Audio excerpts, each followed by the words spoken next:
우리 동네 라디오. 안녕하세요. 우리 동네 라디오 강서라인 방송국 우용복입니다. 먼저 소리로 전하는 우리 동네는 KCNTV 한중방송에서 취재한 공공근로 요원이 전하는 쓰레기 줄이기 방법입니다. 아무 때나 다 내놓고 싶을 때 그게 아니거든. 거리를 깨끗이 하기 위해서 월수금이나 그러면 화, 목, 토 이렇게 넣던가. 코로나19로 일회용 플라스틱이 늘어난 데다 지난 연휴에 버리지 못하고 쌓아놨던 쓰레기가 넘쳐납니다. 쓰레기를 정리하고 수거하는 공공근로요원들은 그 어느 때보다도 바쁘게 보내고 있는데요. 영등포구 대림동의 공공근로요원들의 말하는 쓰레기 줄이기 방법은 뭘까요? 잠시 들어보겠습니다. 아무 지우시고 지금 봉투에다 거기다 지금 던져 놓는 거예요. 그래서 기름 같은 데 엄청 버려요. 던져놓고 가는 거야? 엄청 버리고. 그래서 이 대림이동에서 청소하는 사람이 아마 몇십 명 될 거예요. 맨날 속담에 10명이 있을 때도 한 사람이 도덕질을 하고 못 당한다. 그런 말이 있지. 네? 그래요? 그렇지. 아무라도 그냥 갖다 뚝뚝 던져놓고 그냥 가버리면 모른다 이거야. 아무도 없는다. 왜 그러지 말고 제대로 밤 8시에서 12시 사이에 코로나19가 좀처럼 수그러들지 않지만 일 때문에 어쩔 수 없이 중국을 방문해야 하는 사정도 있는데요. 중국행 비행기를 타려면 어떤 절차를 밟아야 할까요? KCNTV 한중방송 정명성 국장과 이야기 나눠보겠습니다. 안녕하세요. 안녕하세요. 오늘은 코로나 상황에서 중국을 항공편에 탑승하려면 뭘 준비해야 하는지 알려주신다고요? 네. 요즘 하늘길이 조금씩 열리면서 중국으로 출국하는 분들도 조금씩 늘고 있는데요. 그런데 예전만큼 생각하고 공항으로 출발했다가 낭패를 보는 분들이 있더라고요. 그래서 중국으로 출국하시는 분들에게 도움이 될까 하여 공항으로 출발하기 전에 준비하여야 하는 내용에 대해서 이야기할까 합니다. 네. 네, 제가 말씀드릴 내용은 주한 중국 대사관 총영사관 공지문에서 나온 내용임을 먼저 알려드리겠습니다. 먼저 출국 전에 반드시 코로나19 핵산 검사를 해야 한다는 것입니다. 네, 주한 중국 대사관 총영사관에서 건강하고 안전한 국제 여행을 보장하고 국경 간의 나라 간의 전염병 확산 위험을 차단하기 위해서 중국행 항공편 탑승에 관한 공지를 냈는데요. 지금은 코로나19 핵산 검사 음성 증명서가 있어야만 중국행 항공편에 탑승할 수 있습니다. 네, 꼭 필요한 것 같은데요. 그럼 출국 전 그 코로나 검사를 반드시 받아야 한다면 출국 전 아무 때나 검사를 받으면 되는 건가요? 네, 아무 때나 받으면 되는 건 아니고요. 반드시 탑승 전 3일 안에 받아야 합니다. 그리고 지정 검사 기관에서 받고 일괄된 양식의 음성 결과지를 발급받아야 합니다. 그 지정 검사 기관이란 한국을 놓고 볼 때 그 한국보건복지부에서 인정한 기관이며 또한 주한 중국 대사관 총영사관에서 선정한 기관입니다. 이런 기관들에서는 주한 중국 대사관 총영사관의 승인을 받아 일괄된 양식의 검사 결과지를 발급합니다. 이 양식은 한중 간 항공편을 운영하는 항공사에 미리 이미 제공했다고 하는데요. 그러므로 절차에 문제가 생기지 않도록 제공된 명단 내에 검사 기관을 선택해서 검사받아야 합니다. 여기서 잠깐 얼마 전 중국으로 출국하여 자가격리까지 마친 그 남인순 씨의 말 들어보시겠습니다. 저는 9월 15일 한국에서 중국 장춘으로 가는 항공편을 샀습니다. 먼저 주한 중국 대사관에서 지정한 코로나19 검사 지정 병원을 선택했는데 15일 날 비행기라 12일 날 검사를 받았습니다. 9월 13일 저녁 4시에 음성 결과 메시지를 받고 14일 날 영문 결과지를 받았습니다.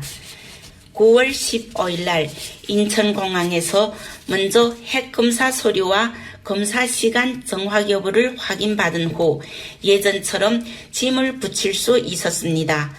그럼 코로나19 핵산 검사 음성 증명서만 있으면 중국행 비행기를 탈 수는 있는 건가요?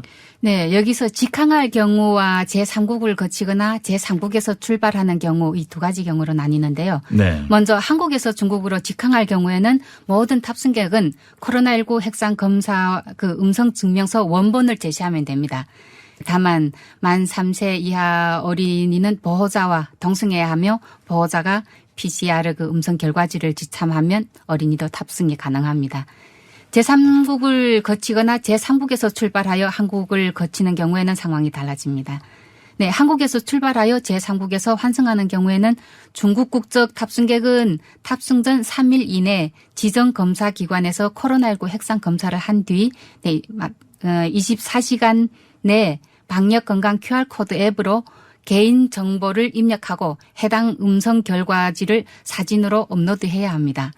그러면 주한 중국 대사관 총영사관에서 심사 후 HS 건강 QR코드를 발급하는데요. 그 QR코드와 핵상검사 음성증명서로 비행기 탑승이 가능합니다. 네, 원본을 지참하라는 말씀을 해주셨고 네. HS 코드라고 말씀해 주셨는데 보통 이제 수취집할 때 HS 코드를 쓰는데 여기서 같은 내용인지는 모르겠습니다만 하여튼 HS 코드를 발급받는 것을 말씀해 주셨습니다.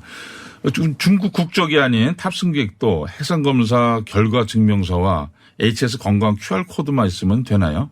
네, 외국 국적인 경우에는 탑승 전 3일 이내 지정 검사기관에서 코로나19 핵상 검사를 받고 지정된 양식의 음성 결과지를 받은 다음 24시간 내 해당 검사기관에 위치한 현지 그 중국 대사관 총영사관에 유효한 여권 개인정보 페이지 그리고 검사 결과지와 본인이 서명한 검사 상태 성명서 검사 상태 성명서라는 것이 있는데 이것을 제출해야 합니다.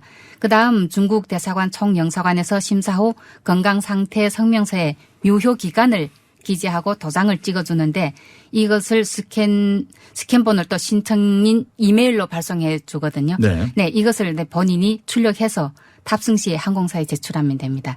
반드시 성명서 유효 기간 안에 탑승해야 합니다. 아, 네, 그렇군요. 보통 비자 발급도 사실 요즘에 쉽지 않을 텐데 아마 대기업 위주로만 발급되는 거로 그렇게 알고 있습니다. 네, 맞아요. 지금 좀 쉽지는 않고 그리고 이미 그러니까 유효 기간이 남아 있는 체류 기간이 남아 있는 그런 분들은 지금 다시 그 기한 내에 출국할 수 있거든요. 네, 알겠습니다. 그럼 제3국에서 출발해서 한국에서 환승을 하고 중국으로 갈 때는 어떻게 해야 되는지요? 네, 제3국 출발해서 한국에서 환승하여 중국으로 갈 경우에는 한국에서 출발하여 제3국으로 환승할 때와 같이 그 중국 국적 탑승객은 핵상 검사 증명서 원본과 HS 건강 QR코드 지참하고 외국 국적 탑승객은 핵산 검사 증명서 원본과 건강 상태 성명서 이거를 꼭 지참해야 합니다. 꼭 기한 내에 환승해야 하고요. 그리고 한국에서 환승 시에는 HS 건강 QR코드나 건강상태 성명서만 유효하면 정상 탑승이 가능합니다. 그런데 이 한국에서 이거를 검사하지 못하므로 출발국에서 반드시 취득해야 하고요. 아, 그렇죠. 네. 그리고 핵상 검사는 지정 병원에서 해야 한다고 했는데 지정 병원은 어디인가요? 네, 지정 검사기관은 현지 주재 중국 대사관 총영사관이 선정해서 공지합니다. 한국에서 2차적으로 그 시도별 72곳과 기타 3곳 병원이 지정되었는데요. 병원마다 검사 비용과 소요 시간, 검사 가능 시간도 다르므로 사전에 잘 알아보셔야 합니다. 그리고 환승하는 승객들은 일정의 차질이 생기지 않도록 HS 건강 QR코드나 건강 상태 증명서를 신청할 때에는 제시간에 검사 결과지를 제출해야 합니다. 그리고 주말이나 공휴일에 출발하는 항공편의 경우에는 주말 또는 공휴일 전 마지막 업무일 오후 3시 전에 제출해야 합니다. 네, 중국 도착해서는 자가격리만 하면 되는 건가요? 네, 중국 현지에 도착해서도 코로나19 핵상 검사를 진행해야 한다고 합니다. 남인순 씨의 이야기 다시 들어보시겠습니다. 네. 중국 장춘 비행장에 착륙하자 전신 무장한 방역 인원 5명이 탑승하여 방역 검사에 대한 요구와 거리 두기를 강조하였습니다. 우리는 순서대로 비행기에서 내려 공항 걸상 뒤편에 중국 해관이란 QR코드를 스캔한 후 추로징健康声明하에 자기의 세부 내용을 입력하고 신청 합격이 되면 그것을 방역 일꾼한테 보여주었습니다. 그러면 방역 일꾼이 코로나19 검사 용지와 검사 내용, 즉 코, 입, 혈액 등 3가지를 줍니다. 검사 시중에 한 사람이 끝나면 소독하고 그 다음 사람을 진행하므로 시간이 엄청 걸렸습니다. 그리고 중국 현지에 도착해서도 그 격리 호텔에서 14일간 자가격리를 해야 한다고 합니다. 자가격리에 관해서도 남인순 씨의 이야기 들어보시겠습니다. 네. 알겠습니다. 호텔에 도착하여 자신의 연락처와 내륙인의 연락처를 등록하고 호텔 위챗을 추가한 다음 방카드를 받았습니다. 격리 장소인 만큼 복도량 견백은 비닐로 모두 봉해놓고 바닥은 2톤 포장 비닐용지를 깔았으며 엘리베이터 누름 버튼도 얇은 비닐로 봉해놓았습니다. 식사는 방문 앞 글상에 놓고 가는데 위챗으로 통지가 오며 그 누구도 방 밖으로 나오지 못합니다. 하루에 3번 열체크 전화가 오며 코로나 검사는 3차를 합니다. 검사비는 받지 않습니다. 하루에 주숙비는 인민폐로 220원, 식사비 80원, 즉 하루에 300원인데 모두 4,200원을 냅니다. 여기는 일체 계산과 통지가 위챗으로 진행됩니다. 네, 조금은 번거롭더라도 사전 준비를 철저히 계획적으로 해서 항공기 탑승이나 여행에 차질이 없었으면 좋겠습니다.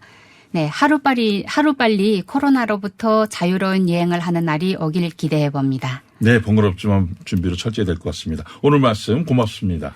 네, 감사합니다. 네, 고맙습니다. 지금까지 KCNTV 한중방송 정명성 국장과 코로나 시대에 중국 항공편을 이용하는 방법에 대해서 얘기 나눴습니다.